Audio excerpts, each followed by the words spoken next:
I feel like that's a very just response. Which maybe was hard for some readers to cope with that. Would I recommend it? So they're... How do you remember that? Just off the top of your head. Wait. Am I ready? Are you ready? I'm ready. Yes. Hi everybody, I'm Shawnee. I'm Matt. And today we're going to be talking about Secret Project number 2 by none other than Brando Sando. And the title of Secret Project number 2 is the... It is called The Frugal Wizard's Handbook to Surviving Medieval England. The Secret Project number 2 is called The Frugal Wizard's Handbook to Surviving Medieval England by Brandon Sanderson. It is. It is called that. Yeah. So Matt finished this yesterday. Mm-hmm. Came out April 1st. Today's April 4th. Matt finished it yesterday. I finished it today. So we wanted to do a little talk about a video. Yeah, so Matt, what were your thoughts? Well, if you watched all of my reading vlog that was uploaded earlier this week, you know how I felt about the first half, which was not very good. The first half was really rough, and the second half didn't really make up for it. In general, I thought the book was okay. As far as the story itself goes, I wasn't a huge fan of it. Yeah. It just felt like something was lacking. I was missing a lot of plot. As a typically plot-driven reader, this was really difficult for me. And see, I would say that typically I can very much be a character-driven reader. I like to see character development. But I would say the beginning of this book, we don't have a purpose or a reason to care about his character development. I feel like even he doesn't really care about his character development. So if you don't know, the story is about interdimensional travel, and our main character, and this is more sci-fi based. It's sci-fi fantasy. Most of Brandon Sanderson's books are typically fantasy books, and I do appreciate that he really stepped out and did something different, because his writing style was still there. It was still Brandon Sanderson, good quality. But it is about interdimensional travel, and our main character at the beginning of the story doesn't know why he's there, doesn't know who he is, doesn't have his memories, and basically I feel like he's like, wait, who am I? I don't know, I'm gonna go walk over there. But I feel like if I was woke up and I'm like, who am I? Where am I? I don't even know who I am. I can't remember anything about me. I'm having a little bit of a mental breakdown. And he's just like, And so I'm like, you don't care about so I don't care either. Yeah, that I didn't think about that, but that's true. There was very little investment from me into any of the characters, especially the main character. And if there was any, it wasn't until 3/4 of the way through.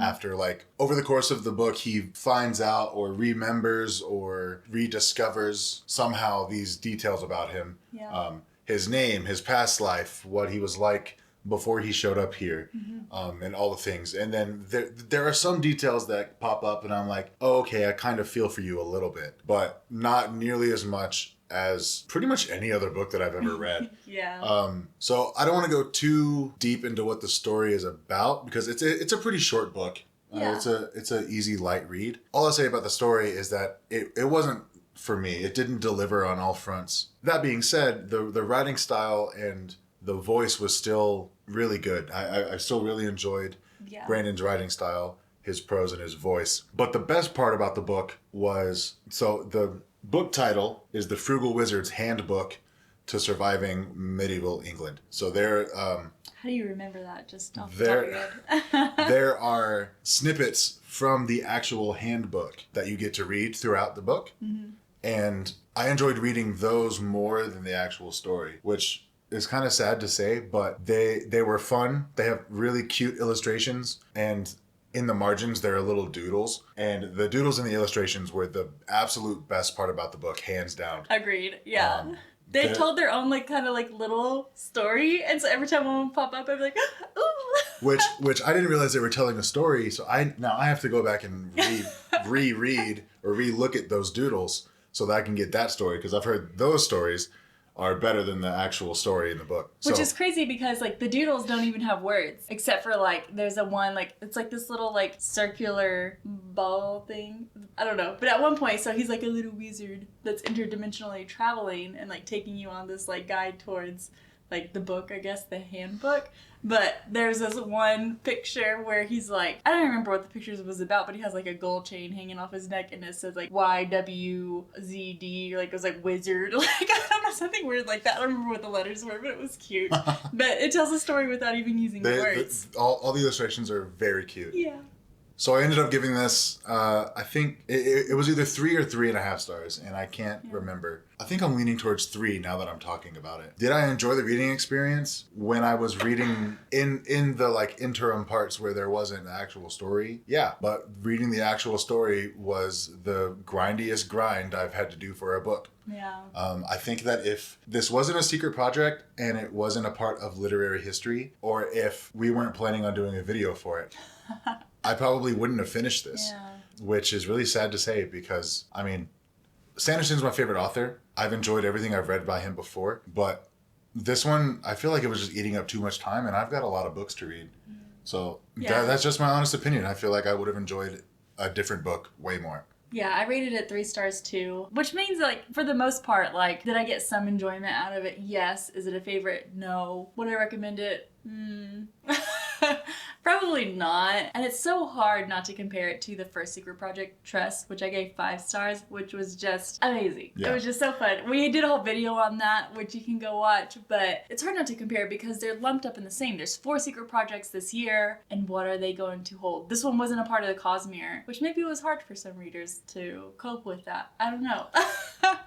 We were waiting for, there was even one moment where I asked Matt and I was like, and I came and I grabbed Way of Kings off the shelf because I just finished it. I was like, look, and this says right here, and in this book, he says this, and they're talking about the same thing, about time, about timeliness and discovering things. I was like, could this be that this is the same character talking about it? And it's not even in the Cosmere. I was just trying to make the connections. Yeah, 3 stars. It was just like whatever Matt asked me. We were talking on the phone, so he couldn't see me. But he said, what did you think about it after I had finished it? And I just was like, oh, this wasn't bad. It wasn't bad, but it wasn't great. It was just, yeah. That's all. No, we're just, those are my thoughts. I feel like that's a very just response. Yeah. That's my review, fully. Yeah, that's all we gotta say about it. Just meh. So that concludes our review of Secret Project number 2, the Frugal Wizard's Handbook to Surviving Medieval England. So yeah, if you like the video, go ahead and give it a thumbs up here, subscribe, and put the notification bell on so you know when we're going to be uploading. If you've noticed, we're uploading more because we're trying to stick to it. But anyways, we'll talk to y'all next time. Bye! Bye!